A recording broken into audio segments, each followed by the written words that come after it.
Hey everyone, welcome back to Integrative Psychonautics. So in today's video, we're going to be talking about different types of connection that are going to be integral and absolutely at the core and at the heart of your self-healing path with psychedelics and just trauma healing, personal resolution of issues in general. There's a phrase in the somatic therapy and trauma therapy community that you hear a lot. I think it comes from Peter Levine, which is that connection heals. And the question I want to start to answer is, if that's the case, if connection heals, connection to what exactly? So that's what we're going to talk about in this video. If you're interested, please watch on. Really quick, for any of you who are new to my channel, a warm hello to you. My name is Dave. I'm a hypnotherapist. I'm a coach. I work with people in the psychedelic space doing things like prep work, integration work, transformational coaching around issues to support people to have better psychedelic experiences, deeper, safer, healthier, more productive psychedelic healing sessions. So if you're into any of that, personal development, psychology, spirituality, therapy, understanding the mystery of psychedelics or the mind, you're in the right place. Before we go ahead and get into today's video, I just want to say, first of all, please excuse the bundled up look here. It's incredibly cold here in the Southwest. We're having a cold snap, and my windows are pretty leaky and my house is pretty cold and I can't run a heater while I'm talking on camera here. So my apologies if I look a little extra bundled up. Anyways, I think you're really going to enjoy this topic today. There's a lot here to start to consider. And so let's go ahead and just start unpacking. What are the different types of connection that you can kind of tune into or keep your eye out for or kind of set an intention towards that might be really healing and transformative for you? Okay, so as a coach, as someone who's always kind of reaching out to folks and either, very vocal, whether it's on Facebook or Reddit or the different places that I'm always kind of getting in touch with the psychedelic community and people who are trying to self-heal with psychedelics. The more I talk about this topic of the idea that we want to be oriented towards connection for healing, especially healing trauma, the more it's amazing how much this resonates for people, how clearly people understand this on an intuitive level. This is one of those things that every time I say it, I get comments like, can you explain more what you mean? Or I totally know what you mean, or my body is humming and resonating as I read what you just wrote, that kind of a thing. I get a lot of this kind of response whenever I start talking about the power of connection and its role in our healing. And so, unfortunately, in the therapy community, all you get is connection heals. They don't give you a lot of clear-cut examples, especially in terms of psychedelics.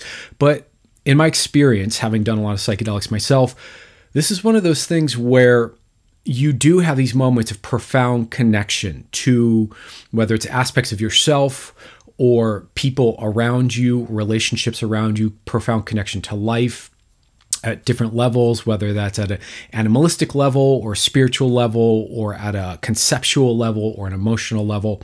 And so I want to start to lay out what I think are some of the more useful, powerful, profound points of connection that if you've had one of these experiences, you can turn into and you can leverage through the kind of work that I do with people. You can leverage into a lasting healing or transformation, even outside of a psychedelic experience.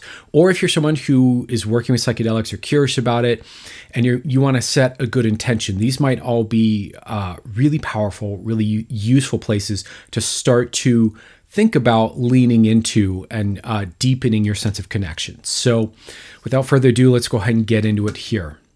So the first one on the list here is going to be quite simply connection to your body.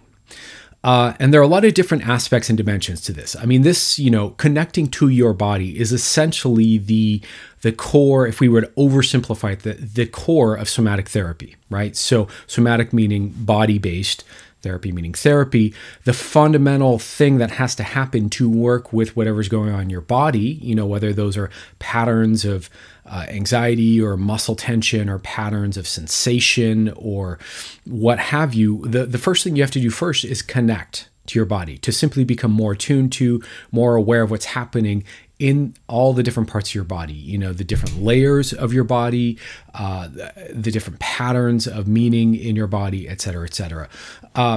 This is not to be underestimated. This is no joke. It's an entry point into releasing traumatic material. It's an entry point into deep, profound healing. And a lot of times when I'm working with people in this way, where we're kind of tracking the different patterns in the body and what's happening as we're talking about an issue, is that as they tune into their body more, people will have these moments of epiphany, of aha, of emotional release, of a flashback, of a memory.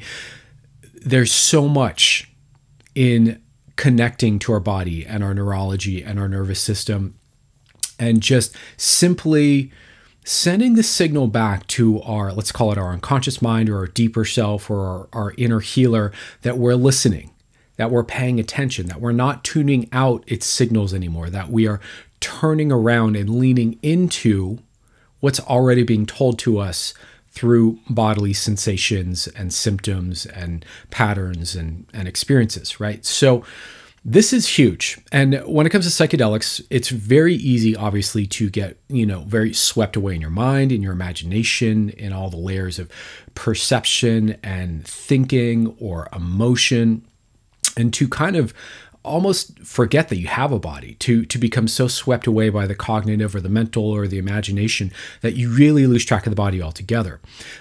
Or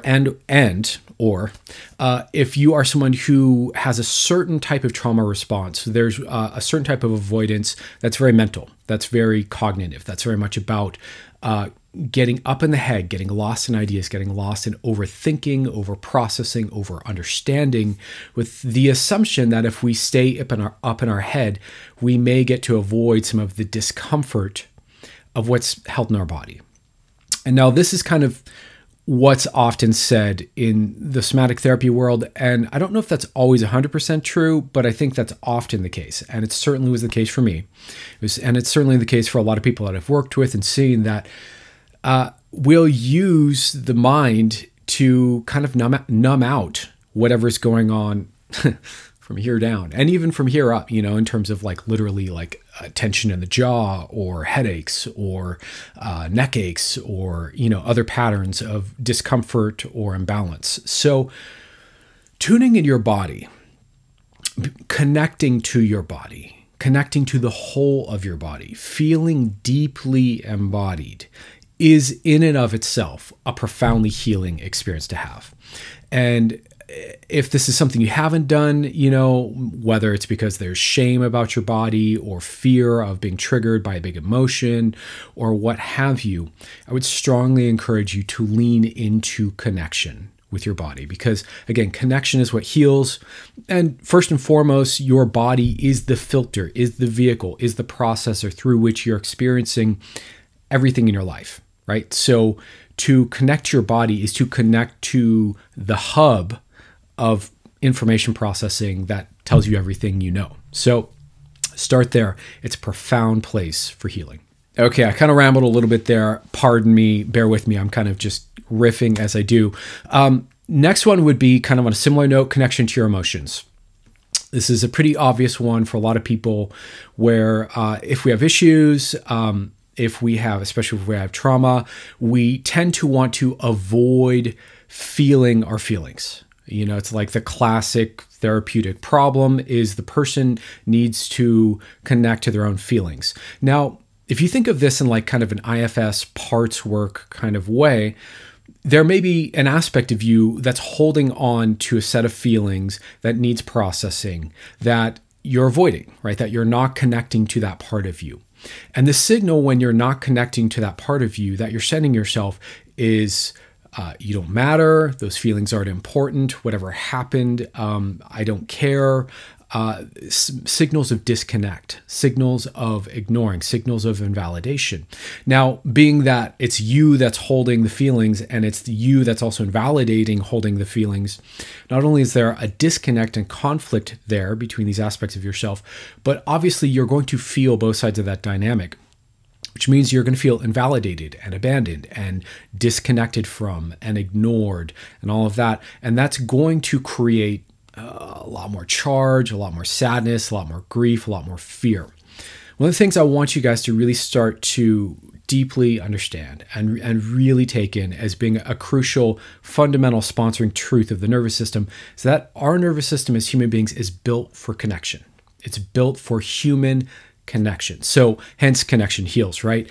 And what I mean by that in this context of talking about connecting to emotions is that when we don't have connection, that massively dysregulates, our sense of emotional regulation. In an ideal world, you're raised in a way where you were connected to by your parents around your emotions and given space and contained and allowed to have your emotions, but also connected to and not abandoned for having emotions, right? A lot of times when we aren't connecting to our emotions, it's because it was modeled for us by our caregivers to either abandon our emotions because they abandoned us when we were emotional. In other words, they left the room and ignored us and, let us cry it out. Or they abandoned themselves and their own emotions and modeled it for us that way, right? So it's easy to pick this message up. I think a lot of people have this. But just thinking for a moment here, yeah, you want to be leaning into that. You want to be feeling the feeling. You want to be connecting to the feeling. A lot of times on psychedelics, we have these moments of really big feelings coming up, big swells of vivid, intense, and maybe not just bad feelings, but positive feelings, joy, bliss, laughter, lightheartedness, well-being, curiosity, playfulness. And it could be, depending on how you're raised, that any of these emotions would have been considered inappropriate, wrong, or kind of judged, shamed, repressed for whatever reason. And so one of the most healing things you can do, again, to undo these kinds of traumatic feedback patterns or experiences we've had, is just start to connect to yourself, connect to your body, connect to your emotions, and start to break the cycle of disconnection signals that you may have received throughout your childhood and throughout your life, and start to be the first one to give yourself connection. Don't abandon yourself for having emotions. Be present with them. Feel them. It's profoundly healing, and a lot opens up out of that. All right, another example here, right along with the body and emotions, there's a lot of overlap with all of these, might be connection to your pain. Now, what I see happening a lot, and I'll be doing a separate video just on this issue that's very common these days, is people using psychedelics to self-heal, generally by themselves or maybe just with their partner in a small context without a therapist at home. And a lot of people in this context are having the same kind of experience of having really uncomfortable, upsetting, disorienting, and emotionally intense kind of psychedelic experiences. And a lot of times the common feature is that these people are having, these are people who don't theoretically come from backgrounds of trauma or have any obvious acute thing they can point to. And yet there's this common experience happening where people are suddenly just having a big, overwhelming, negative, heavy emotion or experience. And I'll explain more in other videos why this happens, why I think this is happening. But one way of thinking about this is that this is the unconscious mind presenting to exactly what needs connecting to, right? And a lot of times that's emotional pain or physical pain even, a memory of pain or some sort of piece of pain that we've been in avoidance with, right? So we've been suppressing, not acknowledging, tuning out, trying to forget whatever the pain was that we didn't process fully, right? So the way I think about it, I'm kind of diverging here, but there are kind of two approaches to therapy, essentially, right? One is to both involve moving away from avoidance and either into a resource state or into processing the issue and processing it through. What you don't want to do is be in avoidance. And where most of us are with our painful experiences and painful memories is in avoidance. We haven't fully processed it, and we haven't fully found resources to totally heal and transform it either. So if you're having a message of pain coming up, one of the most benevolent, loving things you can do is instead of freaking out, being alarmed, being like, oh my God, I'm having a sudden arising of all this pain or fear or overwhelm, connect with it, connect to it. Look at it as your nervous system is presenting to you, maybe without any context or without any memories or story or narrative, just the direct physical sensations of whatever it is that needs healing. So if pain comes up, connect with it. Another big one that's really common that a lot of people tend to overlook is connecting with your authentic experience.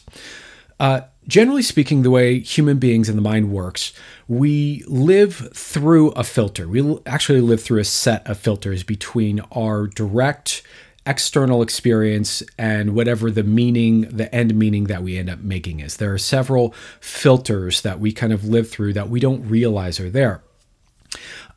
And some of those filters aren't generated by us. They're generated maybe by our family or by social conditioning, by society, that kind of thing.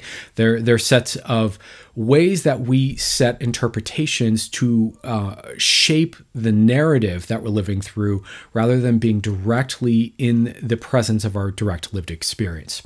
And so one of the most healing things you can do is start to not live through your narrative for a little while. And this is one thing psychedelics really, I think, hammer home and teach us really well. Not live through your narrative, but instead live through your authentic experience, right? So an example might be if you grew up with kind of a narrative of how you should feel or what you should think or what your emotions should be, but you're on the medicine and you're noticing you just don't feel that way. You have a different perspective or a different emotional set or a different, way of being. Connecting with your own authentic experience in the moment is profoundly healing. It should be said that all of these, everything I'm listing out here, connecting to that in your day-to-day life, super important, super healing. These are not just limited to the scope of a psychedelic session, but connecting with your authentic experience, really getting in touch with your real truth, with your real feelings, with your real self-honest perception, your self-honest value system, your self-honest experience in the moment, whatever's going on in the moment, really connecting to that and being present with it and owning it and really taking in your own authenticity is profoundly healing. So that'd be another one. Okay, so another point of connection that can be profoundly deep, nourishing, healing, life-changing, that some people don't even realize they really need or that some part of them needs, is connection to their spiritual essence.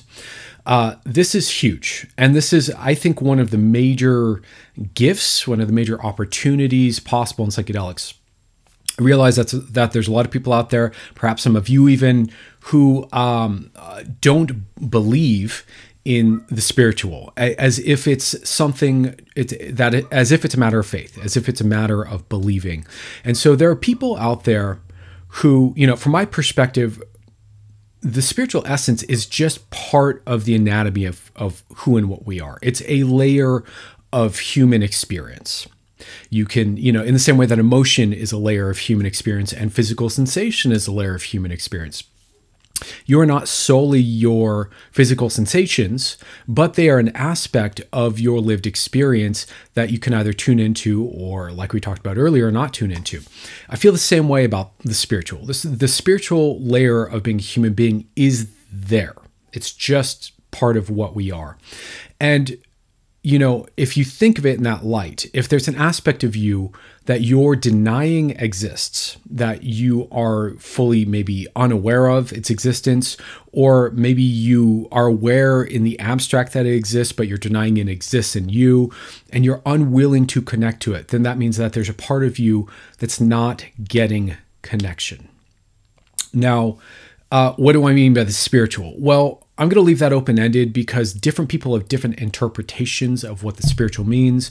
And people get, really weird, especially kind of the rationalist types get really weird about being defensive and kind of reactive and triggered, which is, by the way, not a rational. Yeah, anytime you're emotionally responding to something, you're not being rational. But there are a lot of people out there who have issue with the idea of spirituality or the notion of it and the assertions around different schools of spirituality and whatever their personal wounds are around, what it means to be a spiritual being based on the culture that they were raised in. So I'm going to leave that vague for now so as not to, project my map, my model of what the spiritual is onto others. But I will say that I think it exists. In fact, I know it exists. And it is a valid part of human subjective experience at the very least. And to not connect to your own spiritual aspect, nature, side, when perhaps it's wanting to express itself or come out in a psychedelic experience or psychedelic session, it's starting to reveal itself. If you are avoidant of that and repressing that and pushing that away, not only does that then go into the shadow of your unconscious and the thing, but that might be the very thing you need to heal, right? That might be the very thing that transforms your fucking life. That might be the very thing that gives you whatever the resource you need whatever the resource is that you might need to get over your trauma might be found in accessing your spiritual self. And I think in general, if we want to be thinking about integration, we want to be thinking about moving towards an integrated nervous system, an integrated multi-level experience of being a human being that welcomes and incorporates all aspects of ourselves into a higher functioning whole.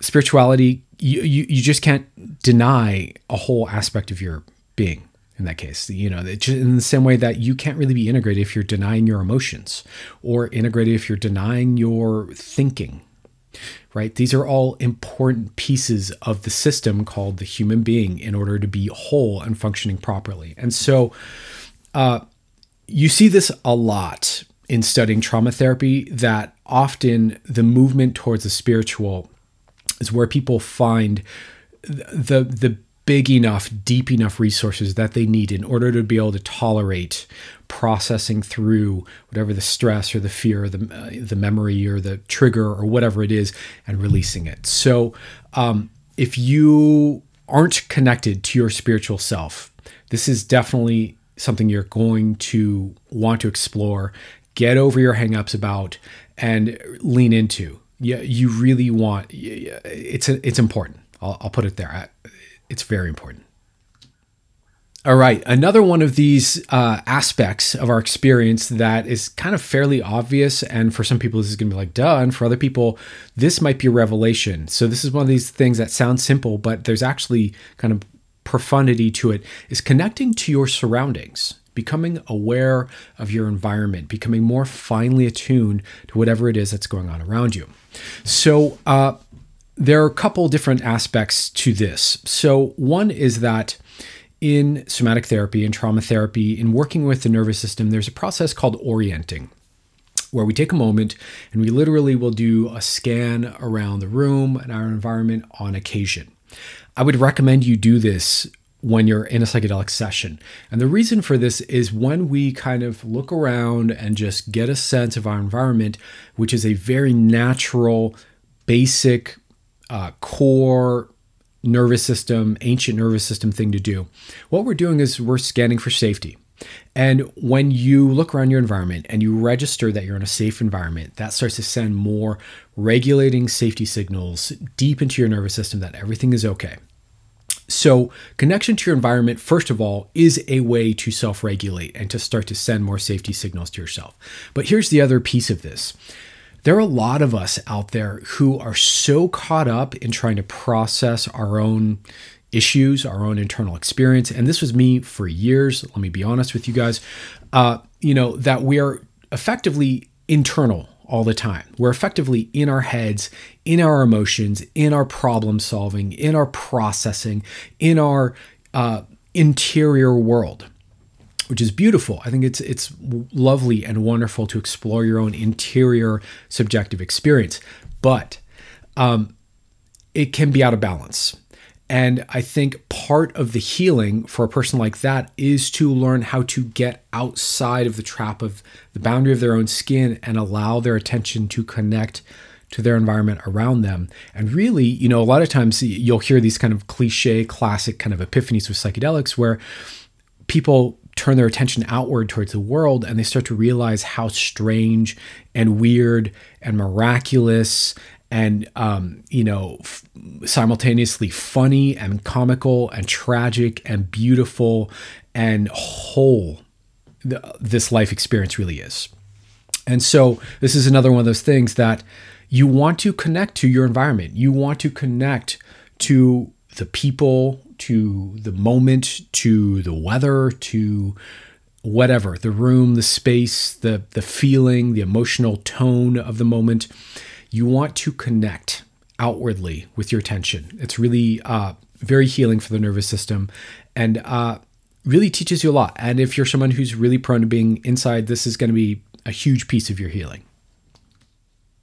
Okay, on a similar note here, another piece of connection that can be profoundly healing is connection to community, connection to relationships and people who are kind of a part of your peer network or your support network or your people around you, however you want to think about this.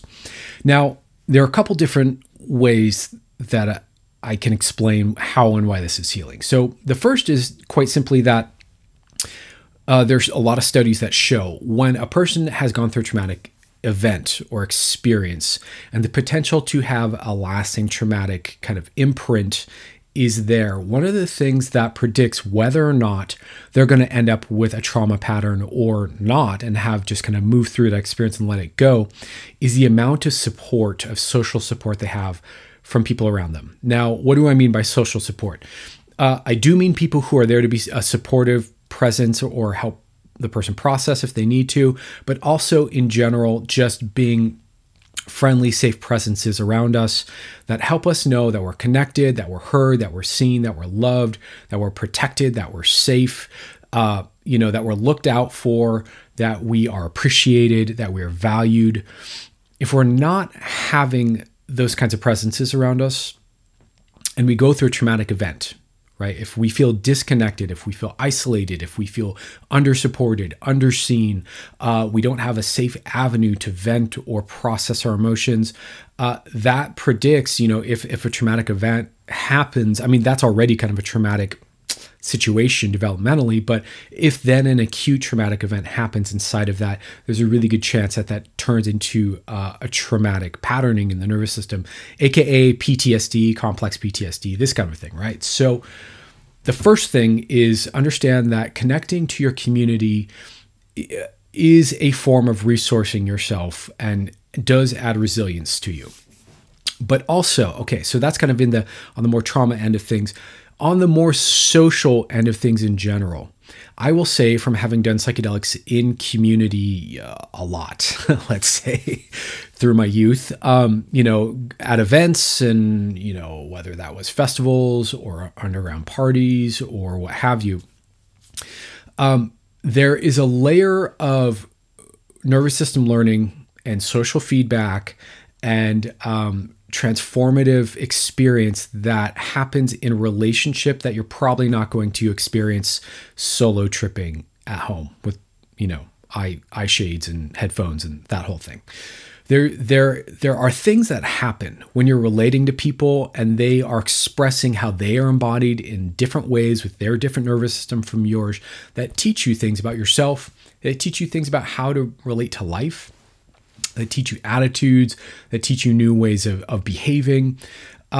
Connecting with your community can be healing in such a profound way because it really does take you out of overemphasizing your issues, of being overly hung up in your patterning, of being overly amplified about, what your triggers or where you're stuck or what your problem or whatever your processing is, and teaches you a whole wide variety of experiences and ways of being. And I think that that's so incredibly valuable and so incredibly powerful and really important.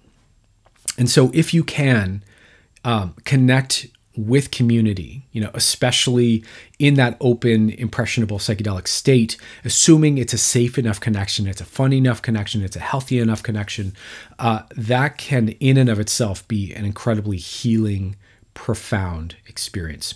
On a slightly related note, if you are, say, solo tripping and you spend some time just thinking about all the people in your life that are your community, that support you, that love you, that look out for you, that care about you, that have added to your life in positive ways, and you just kind of reflect on all your relationships and all the different people that have really, been a part of your lived experience in a positive, beautiful way. That too can have a profoundly healing quality, especially if you're someone who feels isolated, feels disconnected. Again, connection heals. Connection to people heals. We are built, connection means connection to people, right? But it also means all these other things I'm saying here too. So use that to your advantage.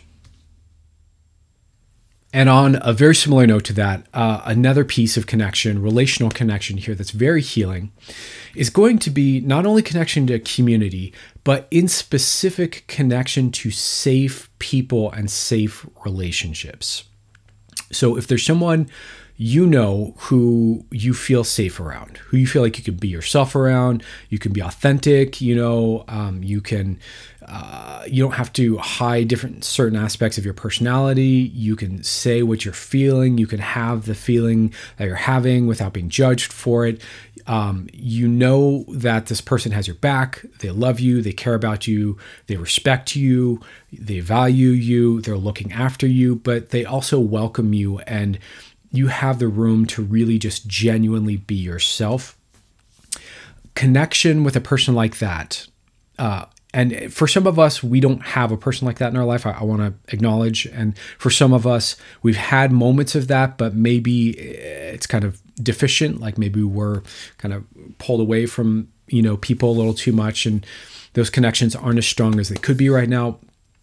I would say it's worth finding people like this in your life. This is really so important to have people we can connect with, that we feel safe with in general, right? Not just on the medicine, but just in general. But on medicine, if you're connecting with someone like a bestie or, a bro or, someone who deeply appreciates you and cares about you and loves you, that really sends this profound signal of safety to the nervous system, of being seen, of being accepted, of belonging, that is deeply healing. Again, we are organized at the most fundamental level around connection as human beings. And so having that connection affirmed and reminded and reactivated, really touching into our connection system inside of ourselves, really has a profound effect for all the other areas of our life. In terms of feeling resourced, I'm a big, proponent of developing internal self-resource, but it's also an important part of being resourced to develop relationships that are resources for you, and people and, ways of being that support you, that bolster you, that give you that sense of strength, that sense of belonging, that sense of you can relax your tension and be yourself and be in your flow.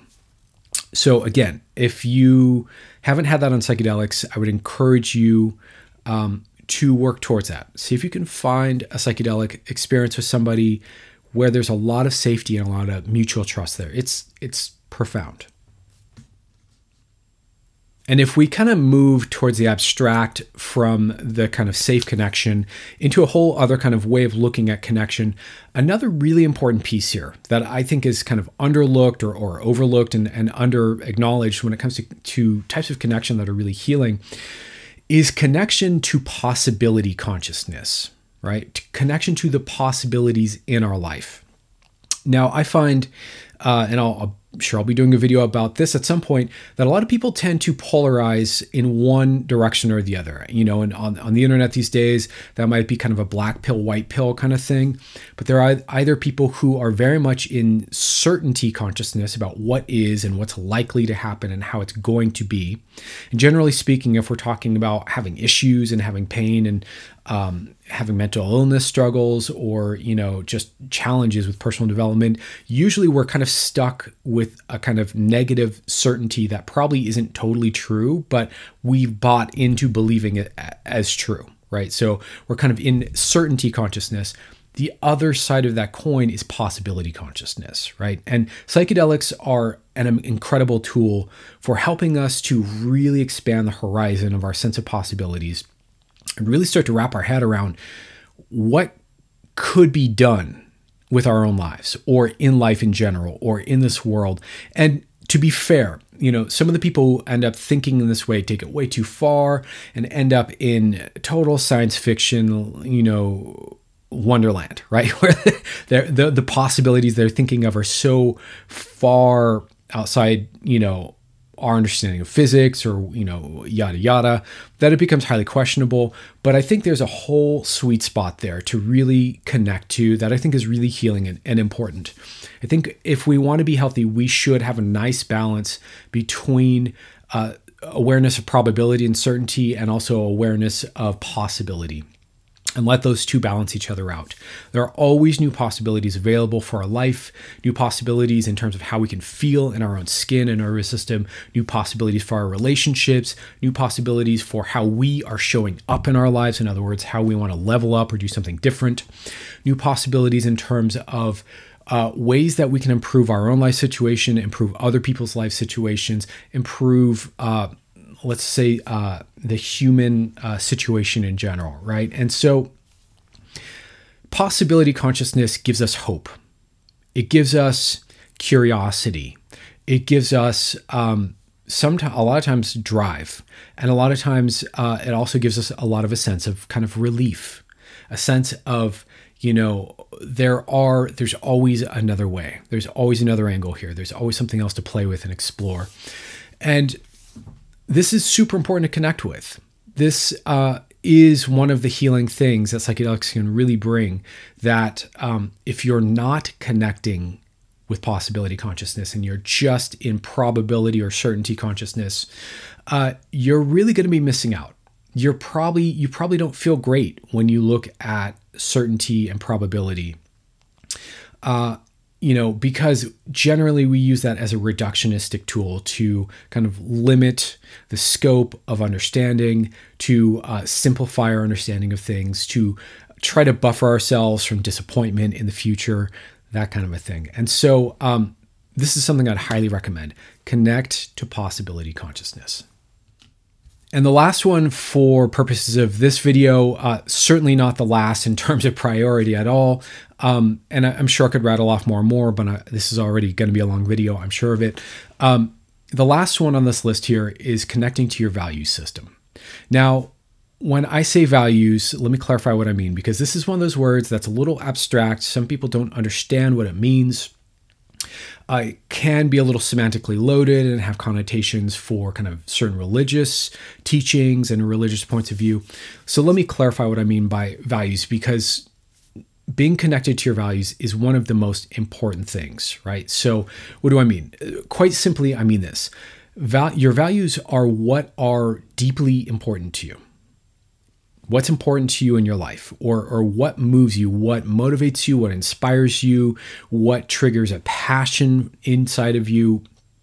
That's going to be connected to your value system, right? So you want to start to identify what are your values, what's deeply important to you without judgment. It may be you've been judged for some of the things you value. That's pretty common for a lot of people in the way we grow up. That's another kind of traumatic, upbringing experience. But connect to your values without judgment. Here's the things I care about. I care about A, B, C, D, E, right? And really deeply connect to them. Let them move you. Let the profundity of how deep each of your values resonates for you really hit home in your heart. And this will make you feel deeply alive, deeply passionate, deeply motivated if you're doing it right. And the reason this is so healing is because this is kind of the antidote to depression. I think one reasonable way of thinking of depression is to think of it in terms of an injury or a turning off of your value system because something you cared about at some point, either you felt you couldn't have, it was unattainable, it was causing you too much pain to want it, et cetera, et cetera. You went through a loss and therefore it kind of killed your desire to desire anything at all. And that's generally that kind of unconscious, numbing down, switching off of valuing things is, I think, one way to describe depression. So conversely, when you connect with your value system and you really deeply allow yourself to resonate with what it is that's profoundly important to you, it has a very vivifying, enlivening, activating, motivating, healing effect. This is really the if you go to a motivational seminar, you go to a Tony Robbins thing or some sort of, classic personal development workshop, the major thing they're going to be tuning you into, there's a couple things, but one of the major pieces is going to be your value system and getting in touch with your value system and really owning your value system and really using it as leverage to take action, to give you a reason to do whatever it is you want to do to improve or change your life. Connect to your value system. It will be deeply healing. So so that's the last one on the list, and I'll just go ahead and summarize here and we can wrap this video. So I hope that clarifies a bit for you what is meant when you hear things like connection heals. So these are all different areas that I think are pretty intuitive and can just kind of spontaneously arise in a psychedelic experience. And we can kind of have an experience of one of these things, of our pain, of our, of our emotions, of our spiritual self, of our values, etc., right? But these are also places where you can set an intention to really lean into that aspect of yourself and get more clear and connect to it intentionally, on purpose. These are also things that, as you're connecting to them, will all really kind of point back towards each other and have a profoundly healing effect when it comes to resolving trauma, when it comes to resolving issues, when it comes to transforming yourself, self-connection, connection to relationships, connection to your environment around you, connection to the transpersonal aspect of reality, connection to all these different aspects of your experience have a profoundly healing effect. And if you think of it this way, disconnection from any of these things that I've listed on this list is cause for emotional pain and trauma and dysfunction. So I hope this serves you. I hope this is clearer. If you have any questions, of course, leave a comment down below or, shoot me an email in the email address down below in the description of this. Of course, if you've watched the video this far and you like this kind of content, do consider giving the old thumbs up so the algorithm knows, and subscribing to the channel if you like my presentation, my style here. And if you would like to work on any of this stuff, and would like some coaching around it, have a transformational experience around any of this kind of stuff, do feel free to hit me up. I'm always interested in talking to people and seeing who is a good fit to work with and help people out. So much love to whoever you are, wherever you are, and I will see you guys in another video very soon. Take care.